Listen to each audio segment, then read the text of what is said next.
Hey guys, Edre of WT Sherman Productions here, and today I'm going to be ranking the last generation of Assassin's Creed games. What I mean by this is the 7 Assassin's Creed games for the PS3 and the Xbox 360. In this case, the Xbox 360. And at the very end of the video, since I am a bass player and this is a music-oriented channel, I will be doing a bass cover of the Assassin's Creed Rogue theme, as that song in particular takes elements from Ezio's family in Assassin's Creed 2, and it also takes elements from Assassin's Creed 3's theme and Assassin's Creed 4 Black Flag's theme. So I'm going to do that one because I think it fits the series the most. So, before anything else, let's just get straight into the list. At number 7, aka the last one, is Assassin's Creed Brotherhood. Well, the game itself is fine. It feels like an exact copy of Assassin's Creed 2. The combat, the parkour, is exactly the same, and it follows the same assassin, Ezio. But the one thing that kind of, I think, makes this the lowest is because the story I feel less, involved with, and I feel like it's generic, and I feel like it had so much potential, and could have been better. While Assassin's Creed Rogue is a copy of Black Flag, it has a better story, making it a better game. At number 6, we have Assassin's Creed 1, the original. Now, well, I will cut this some slack because it was the original game. I just don't find it as, fun to play as the later games. And a lot of this has to do with the fact that it's much more primitive. The combat itself is a little bit more difficult, but that's probably the best part of the game. The story is probably, in my opinion, the worst, and Altair is just...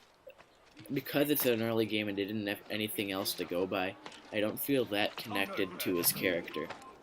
Overall, the mechanics of the game are not horrible, but then again, it is the first, and I will cut it some slack. At number 5, we have Assassin's Creed Revelations. This is the third and final Ezio game, and while it is better than Brotherhood, it is not as good as Assassin's Creed 2.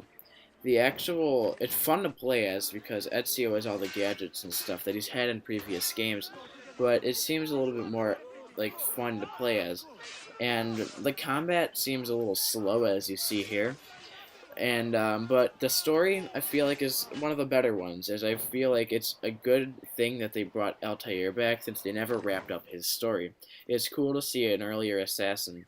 But overall, the game is middle of the road, but it is a pretty decent game overall.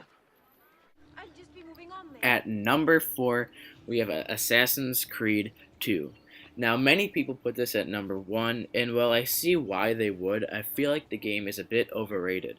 While it is definitely an improvement over Assassin's Creed 1, as it is placed higher on the list, I feel like it still lacks a lot of the features which make Assassin's Creed one of the best series of video games.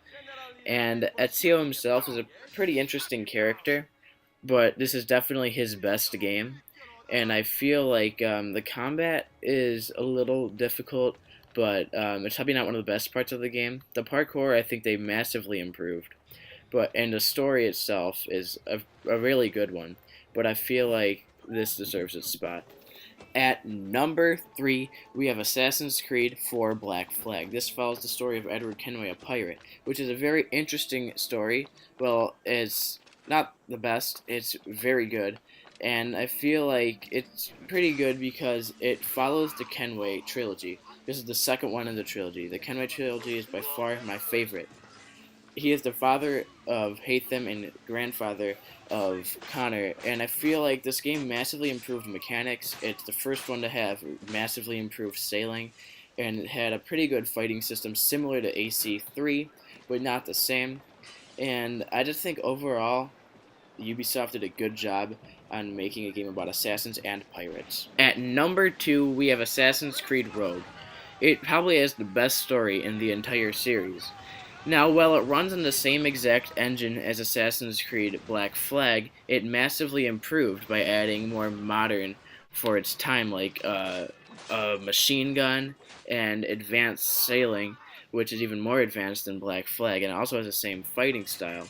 But with Assassin's Creed Rogue, the story made up for all of that, which put it at this number 2 spot. Shay's an interesting character for the fact that he's an assassin turned Templar, making him only the second playable Templar in the main series. For that, I think that this boosts the game because you never get to see the Templar's side.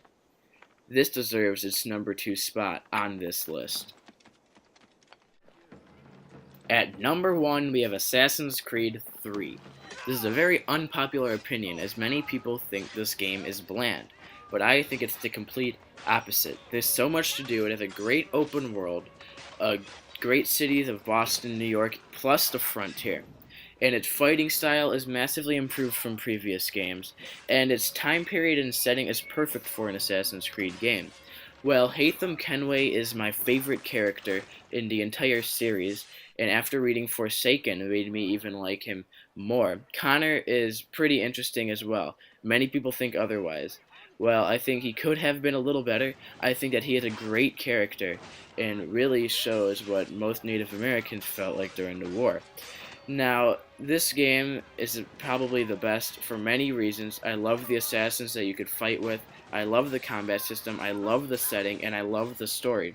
And I love Haytham Kenway's character. I also really like Connor Kenway's character. There's just so much to do, so many collectibles and cool outfits. This game deserves its number 1 spot.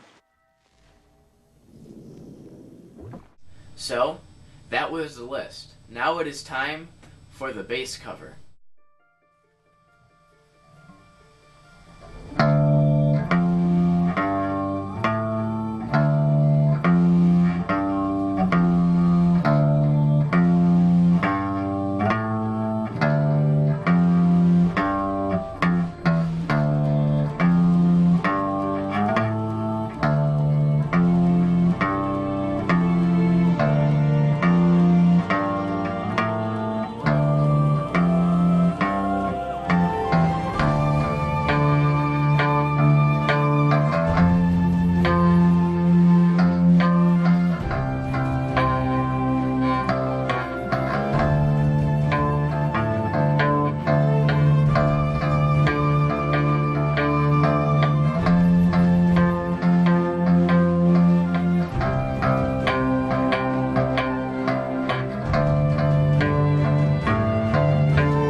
I hope you guys enjoyed this video. Until next time.